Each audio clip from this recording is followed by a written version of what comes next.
안녕하세요. 경희서당의 강경입니다. 오늘 도구미 같은 한자들, 비슷한 한자들 모아서 한번 보겠습니다. 오늘은 낮음자가 들어간 한자들 보겠는데, 낮음부터 어렵죠? 나라는 뜻이란 뜻인데요. 이게 들어간 한자 쭉 한번 모아서 보겠습니다. 끝까지 함께 하시죠.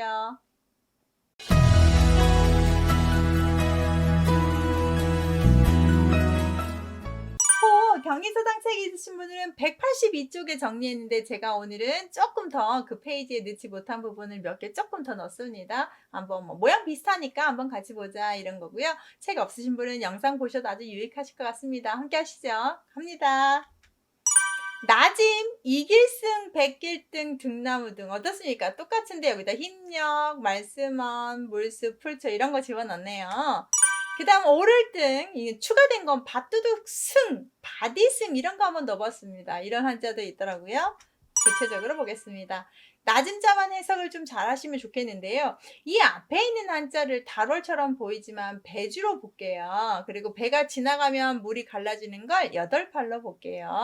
그래서 배가 가게 되면 이렇게 표시가 난다는 거에서 표시가 났어?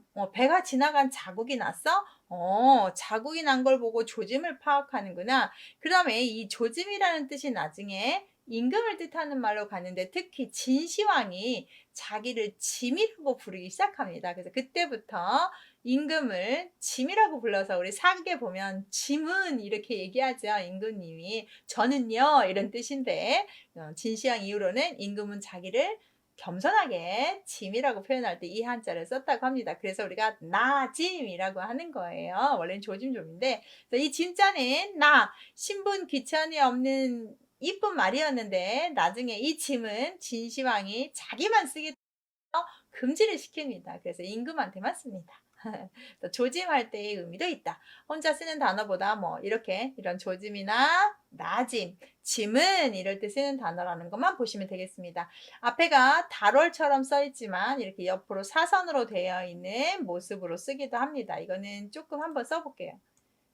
이렇게 해서 옆으로 이렇게 쓰기도 한다고요.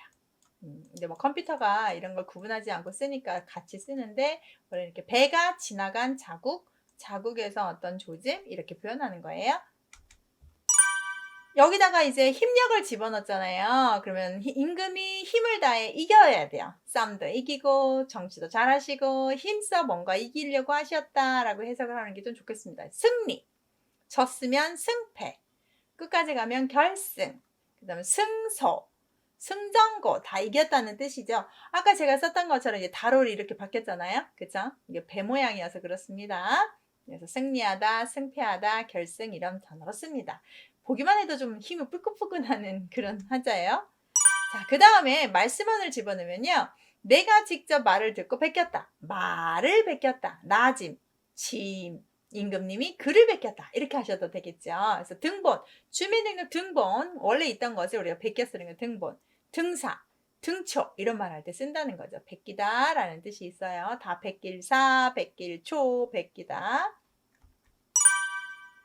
이제 풀초 쓰시고 물수 썼는데요. 물을 줬어요. 그랬더니 풀이 자라나는데 쑥쑥 자라납니다. 등나무였습니다. 물을 잘 흡수하는 등나무다. 이렇게 조금 해석을 해봤습니다. 이 갈등을 좀 알아두셔야 되는데, 칡갈자입니다. 칡도 넝쿨 식물이고 등자도 넝쿨 식물인데 서로 꼬이는 방향이 다르다고 합니다. 칡이 오른쪽으로 꼬이면 등나무는 왼쪽으로 꼬인다고 생각하시면 되겠습니다. 그래서 둘이 같이 자란다거나 어떻게 꽈배기가 되겠죠. 그래서 서로 얽히고 설켜버린 것들을 갈등이라고 하고, 등패라고 하는 건 등나무 나무로 만든 패를 또 등패라고 합니다. 그래서 등나무라는 뜻이 있다. 갈등은 좀 알아두십시오.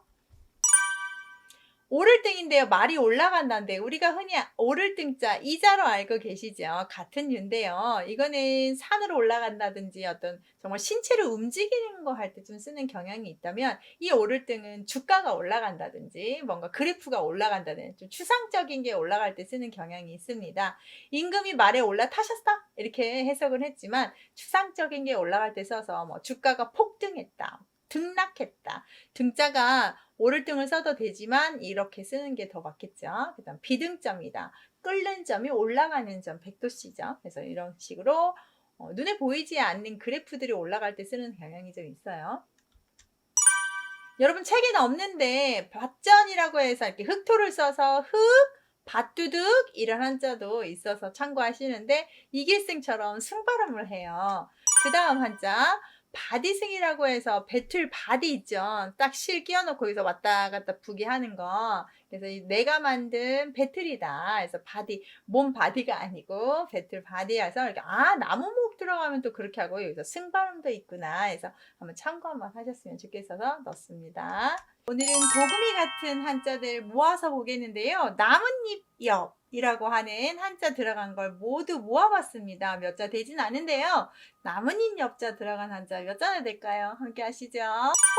경의서단 책 있으신 분들은 380쪽에서 381쪽에 정리가 되어 있으니 참고하시고 이런 책 없으셔도 영상만 봐도 재밌습니다. 끝까지 함께 하시면 재밌어요. 시작할게요.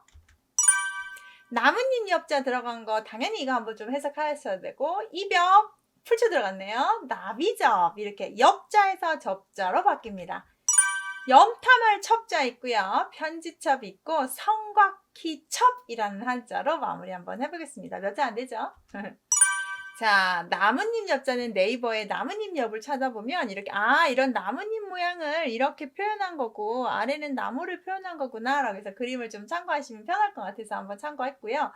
잎사귀입니다. 세상새 모양으로 우리는 외우고 있지만 잎사귀 그린 거지 딱히 다른 건 없습니다. 나무목에다가 세상새. 그런데 이 세상새 해석할 때는 나뭇잎보다는 30으로 봅니다. 10잎이 3개나 있어서 30세대, 30년 동안 1세대라고 표현해서 그렇게 하기 때문에 모양이 같은 거지 여기서는 세상새가 아니라 나뭇잎 모양으로 좀 보면 어떨까라고 저는 생각합니다. 나뭇잎 모양에다가 아래다가 나무목 써서 나무 위에 있는 잎사귀 모양이어서 이게 들어가면 옆발음 발음 역할을 좀 할 건데요. 식물을 뜻하는 풀초를 정확하게 더 넣습니다. 풀초를 넣었어요. 그래서 잎사귀 강조하기 위해서 풀로 확실하게 뜻을 구분 지었습니다. 옆발음은 그대로 옆자로 갑니다. 그럼 이걸로 쓰는 단어 볼까요? 엽서 써보셨죠? 이제 가을 되면 써야죠. 낙엽 잎이 떨어집니다. 엽전 잎 모양처럼 생긴 돈입니다. 금지옥여 금으로 된 가지와 옥으로 된 잎사귀 나무가 있다고 생각해 보십시오. 이걸 가만히 두겠습니까? 저 같아도 얼른 따오겠는데요. 그래서 아주 귀한 가지와 잎을 가진 그런 것들을 표현하면서 귀한 자녀들을 표현할 때 우리가 금지옥여 금이야, 옥이야 키웠다 이렇게 얘기하죠. 그래서 많이 쓰는 단어고요. 특히 입엽자의 한글을 좀 잘 보셔야 됩니다. 아이들 전도하다 보면 입엽에 엽자는 피읍으로 하고 입자는 비읍으로 하고 아이들 많이 그렇거든요. 엽서, 낙엽, 엽전 이걸로 좀 구분하시면 편할 수 있습니다. 나비접자 한번 볼까요? 앞에 벌레 충자 그대로 쓰고요. 뒤에다가 나비인데 나뭇잎에 벌레 여기서 나비로 와야겠죠? 나비가 날아들었습니다. 나뭇잎에 꽃에 앉아있는 나비입니다. 나비 날개처럼 수영하는 걸 저병이라고 합니다. 수영하시는 분들 아시겠지만 저병이 맨 마지막에 배우는 아주 어려운 수영인 거 아시죠? 나비 날개처럼 한다는 뜻이래요. 호접지방에서 나비호 나비접자입니다. 나비 꿈을 꿨습니다. 장자가 나비 꿈을 꿨다고 하죠. 꿈속에서 나비가 갑자기 장자로 변했습니다. 그런데 장자가 나비가 된 것인가? 나비가 장자가 된 것인가? 라는 혼란을 겪게 됩니다. 무라일체의 경주를 하는 거죠. 인생의 덧없음을 꿈에서 깨어나서 깨달게 됩니다. 호접지몽. 염탐할 첩자인데요. 말씀원에다가 나뭇잎 엽자가 결합한 한자죠. 엽이 첩이 된 것 같습니다. 나무 뒤에서 염탐한 내용을 뭔가 적고 있어요. 그래서 그런 사람들 우리가 첩보 첩자라고 하고요. 간첩이라고도 하죠. 옆에서 좀 숨어가지고 숨을 때 나무 뒤에 숨었다고 좀 보시고 말씀만 써가지고 말로 뭔가 이렇게 말을 듣고 있는 사람이라고 생각하시면 되겠습니다. 편지첩자인데요. 앞에 조각, 나무 조각을 쓰는 한자고요. 뒤에 나뭇잎 엽입니다. 나무 조각을 나뭇잎처럼 얇게 만들어서 묶어요. 그래서 제가 이렇게 옛날 죽간을 이렇게 묶어요. 나뭇잎을. 그래서 여기다 이렇게 편지를 쓰는 거예요. 그렇죠. 그래서 이런 것들을 편지첩자입니다. 옛날에 이렇게 썼으니까. 그래서 통첩, 뭔가 이렇게 알려주는 알림장입니다. 청첩장, 결혼한다고 하는 문서죠. 결혼한다고 알려주는. 그래서 편지첩자에서 나무 조각을 잎사귀처럼 얇게 하는 이 그림을 좀 보면서 외우시면 좋을 것 같아서 편지첩자입니다. 성곽휘 첩자가 마지막인데요. 성곽휘는 그림 보시면 이 위에 있는 게 성곽휘예요. 성 위에 있는 거. 여기서 이제 숨어서 여기다 총 놓고 싸우는 거잖아요. 흑토에다가 나뭇잎 엽자인데 성벽 위에 나뭇잎처럼 얇게 나지막하게 쌓은답니다. 라고 제가 이렇게 해석을 해봤습니다. 이게 성곽휘라는 거 눈으로 좀 눈여겨보시고요. 누첩이다 그러면 이런 게 많이 쌓여 있어요. 성곽휘가. 그 다음에 성첩이다. 바로 이거죠. 삼각기 성의에 닿게 있는 담을 성첩이다. 삼각기 첩자를 활용해서 성첩 이렇게 표현합니다. 발음 특이하죠? 첫 발음 이렇게 해서 나뭇잎 쪽 들어간 한자 정리했습니다. 간단하죠? 감사합니다.